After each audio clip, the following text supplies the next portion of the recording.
Hi, I'm Greg Stanley. I'm here with Wes Warren. Some people might remember Wes was the marketing face of Whitehall for a number of years, as he's finally become, one of our greatest coaches of all time. But he still knows a lot. He still keeps his finger on the pulse of the marketing world in dentistry. A doctor overheard a discussion I was having with another individual at a seminar that we had a client seeing 200 new patients a month from their marketing. And he kind of interrupted, tapped in, and said, "Hey, that's not possible," because he was getting 6 or 7 and was already spending more than he wanted to spend. Is it possible to actually get 200 new patients a month through marketing? Yeah, absolutely. In just about any area, when we have quite a few practices get 200 new patients a month, some of them solely through marketing, many with 200 new patients a month through marketing and referrals that they get from other patients. And we've seen that happen in metro areas, rural areas, small towns where there's only like 200 people in the town. And you'd think, well, how often can they do this? They're seeing the whole town every month. It just seems odd that they can continue doing that, but they do. So just about any area it can be done. So I think that is a myth, Greg. Yeah, they draw from areas outside their area. Even we have people successfully bringing people from other states. But the Yep. number you mentioned that I was referring to, 200 new patients a month, is pretty predictable in practices that you see at a certain level of production. So let's talk a little about how they get those, how much you have to spend, what's at risk, and do you really want 200 new to the practice patients?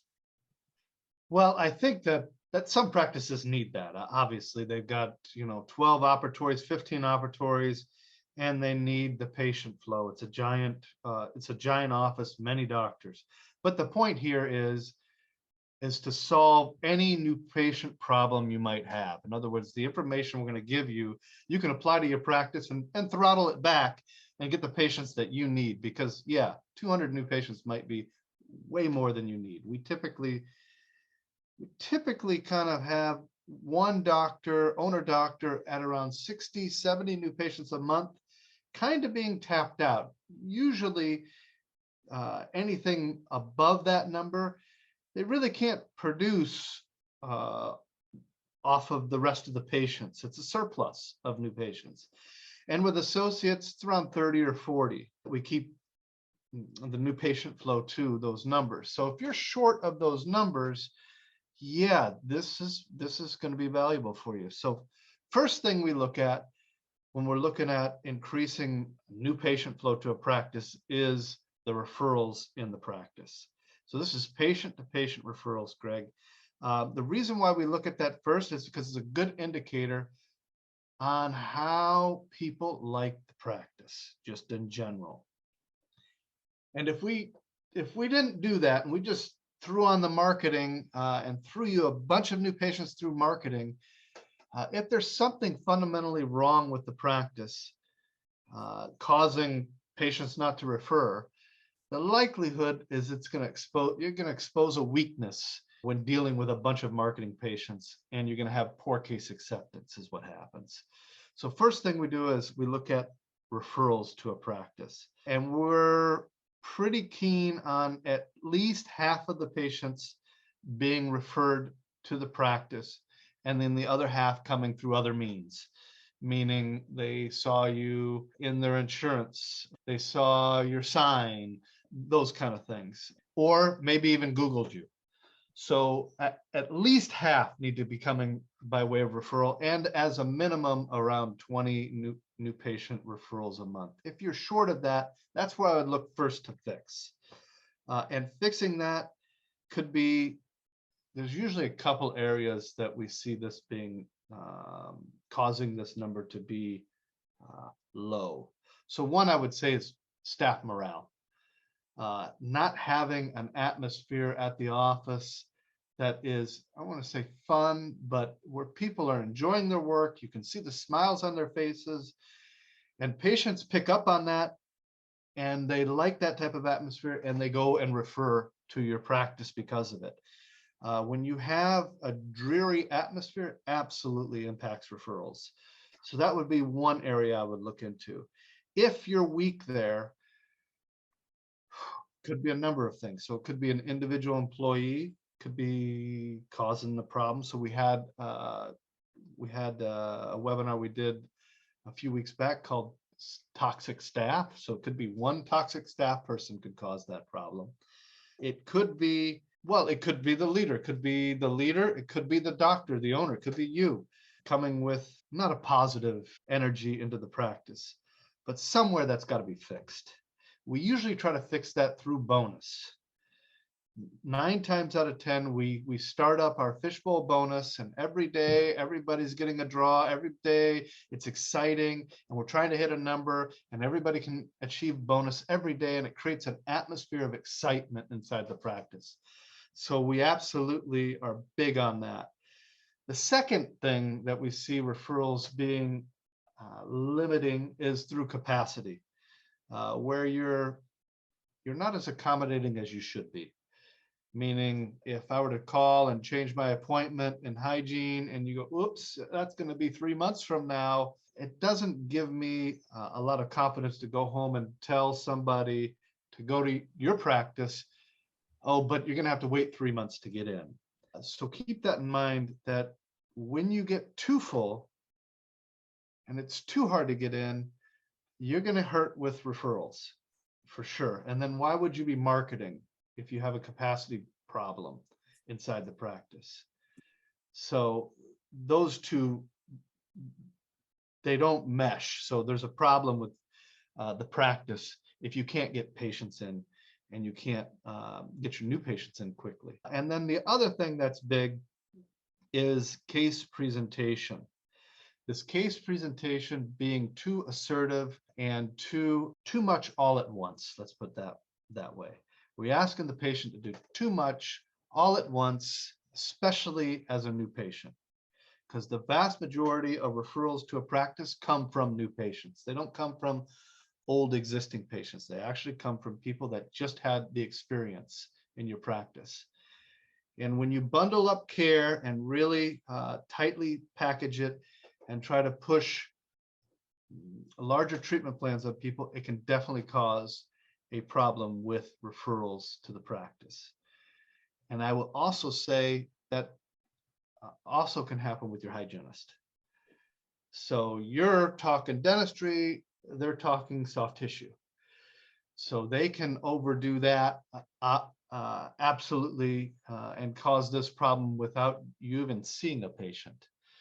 So those are some of the areas that can cause referral problems. Those are the big ones. There's other ones like fees and being very high fees, but the main ones, those are the main ones. And so you want to make sure that you're absolutely dialed in there and that those things are correct. And if they are, you should be getting referrals. Can I just comment on changes we've seen? It kind of started before the pandemic, but now it's cheaper to buy a new patient by almost half than what it was. We're paying around $150 per new patient. And the thing that blows my mind from decades in dentistry is seeing that it's scalable. In other words, if I want 50, 100, 200, you pay the 150 times 200, that's $30,000. And you have 200 phone calls, people trying to get in the practice.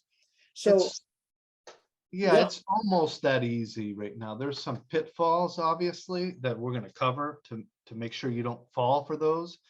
But really we're seeing it be very predictable. So if you really are ready to turn on the gas and drive new patients, it is quite simple and compared to the past. It's Google pay-per-click. That's where you want to put your money. That's where all the new patients are coming from. That's where we're seeing all the success that Greg's talking about. It's Google pay-per-click. Some of the problems that come with it is not having good Google reviews. meaning you have to have a nice amount of Google reviews. You don't have to have the most in the area, but you need to be up there. You need to have good confirmation that this is a good practice to go to. It doesn't need to be all 5 stars. 4.6 and higher is just fine, but you definitely need that confirmation. Number 2 thing that I see as a problem is when you do run these campaigns, you need to have a landing page or a special page designed to convert the new patient. So when they click on your pay-per-click ad, it can't just go to your regular website. It's got to go to a page on your website that's specifically designed to talk to a new patient. That cuts through the chase, talks about an offer that you have for the practice, has some testimonials on there. It'd be good if some of them were video, talks about the hours, and anything that sets the practice apart from the competition. I know we really can't be too aggressive there, but you certainly can talk about any services that you provide that set you apart. Having that landing page is huge. The next thing is the drop off in callers, Greg. This is probably the biggest reason why people fail, even now when it's as simple as you're saying. If the team is not trained and motivated to bring new patients in, you can pay for 100 callers and you'll get them. They'll actually call, and you can have them recorded. You can pay for a service to record all the phone calls. And I've seen it where they get 15 or 20 in out of 100 when they should be getting in 90, 85. And it's embarrassing how bad it can be. So this is probably the number 1 reason why people fail in marketing. That drives your cost per lead up to where you can't afford to continue. Yeah, you can't do it.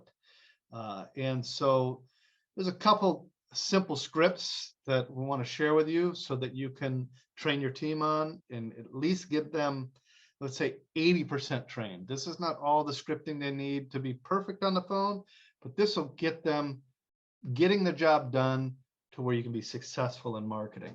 Before you go up on that, just a thought. There are people in our industry training people to be off the phone in 4.5 minutes.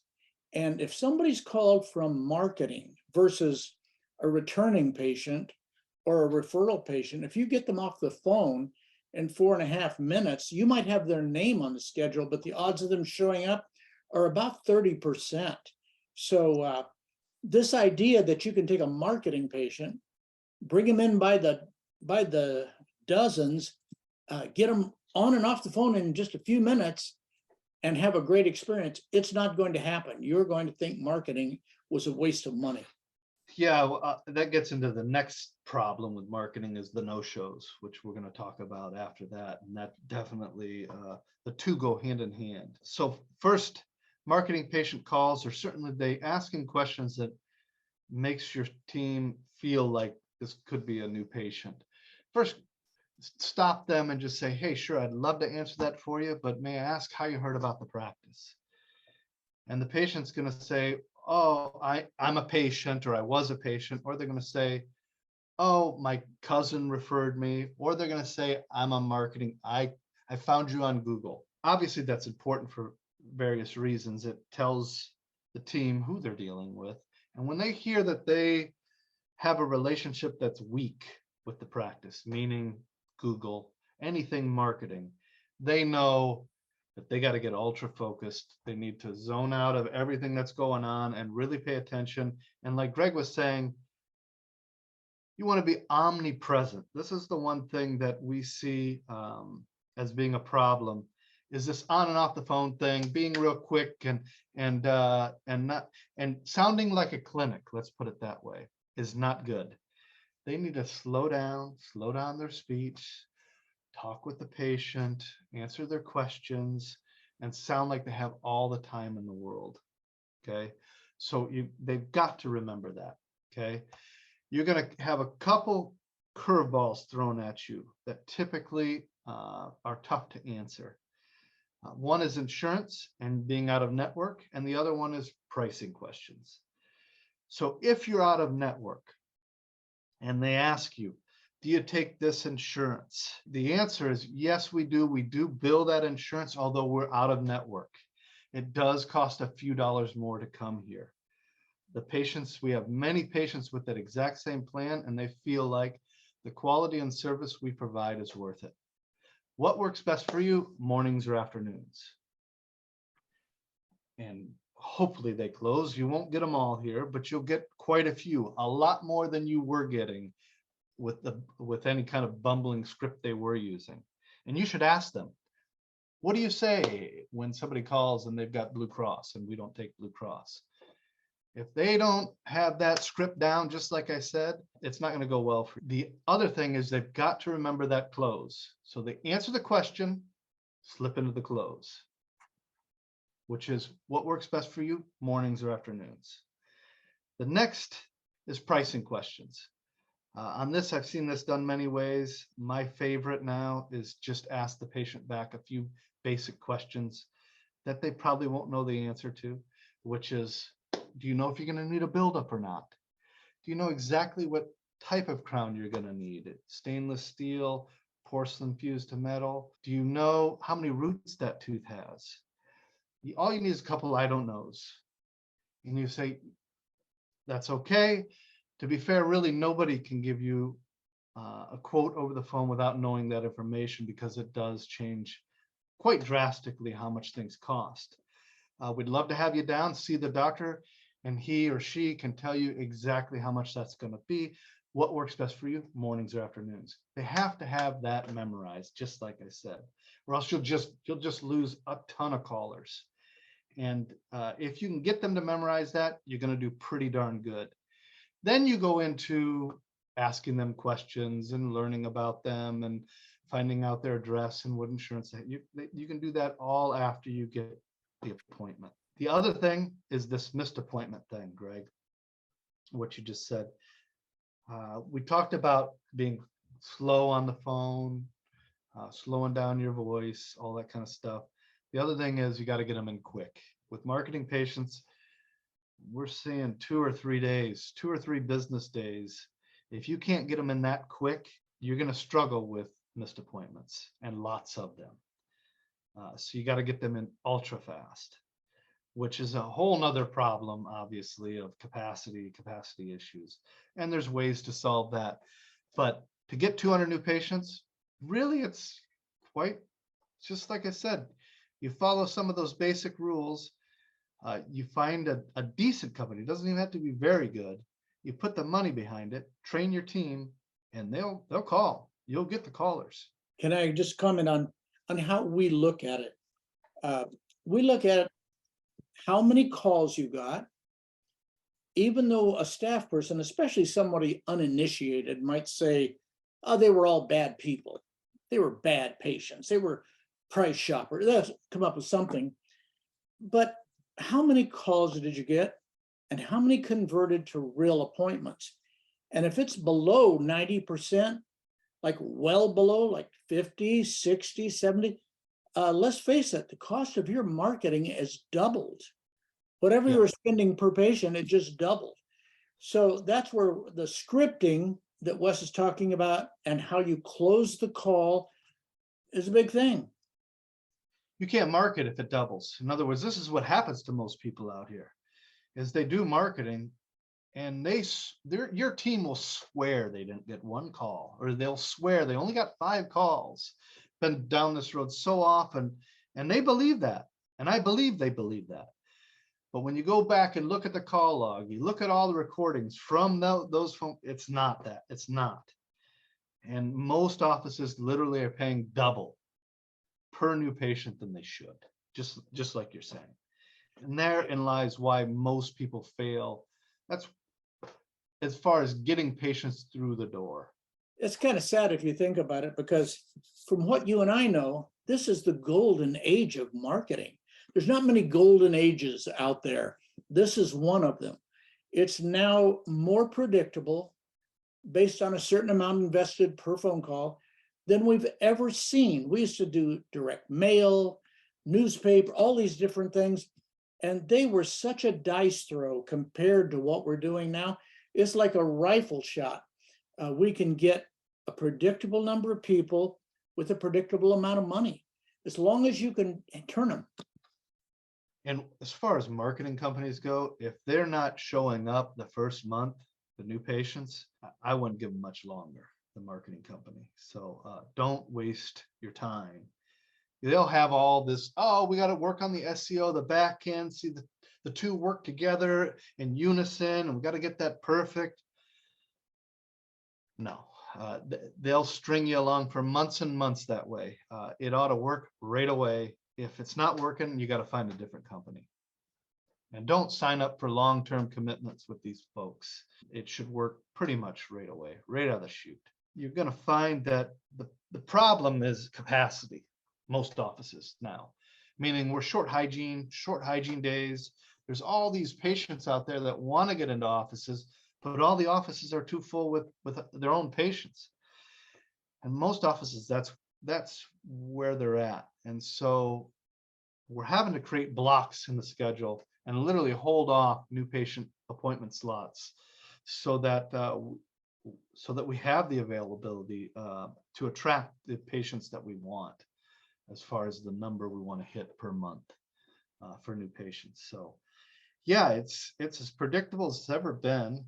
It's actually really predictable. If you're not getting the results from your marketing company, that means you need to find a new marketing company.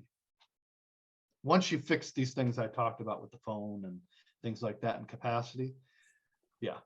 And the idea that these are bad people, because they came through marketing, it just means they're going to have a little bit of conditioning. Somebody's got to stop and listen to them on the phone, treat them good, answer their questions, be slow, like you said, where you're not just shoving and pushing them through. And they buy pretty darn good. Like I said, you probably are going to come out well into the positive zone with, profit with your first visit or two with these marketing people. And down the road, 90 days, I mean, you probably come out well ahead. They remember, the person's only a new patient once, the first time in the practice. The biggest problem with marketing patients that I see, when we track results, is probably trying to do too much with the new patient on the first visit. And it's very sensitive. So when we track this, if you're normally with referrals, maybe getting $1,500 case average per new patient seen, a marketing patient might be $800 or $900. It's different. They're not quite the same, obviously, as a referral. And if you're as aggressive as you would be with a referral, patients you're used to, you can do very poorly. Alienating. Yeah, you can do very poorly, and it's very sensitive. In other words, a couple hundred, being aggressive on average by a couple $100, $300 or $400 more, can give you a lot of zeros with marketing patients. As we've talked about marketing patients, it's really a topic for another day, how to present dentistry to marketing patients. I want to do that another time, but I want everybody to know we're in the heart of the golden era of marketing in dentistry, and don't waste it. Yeah, get out there and make it happen. Yeah, it's predictable now. Thanks for listening. Thanks for listening.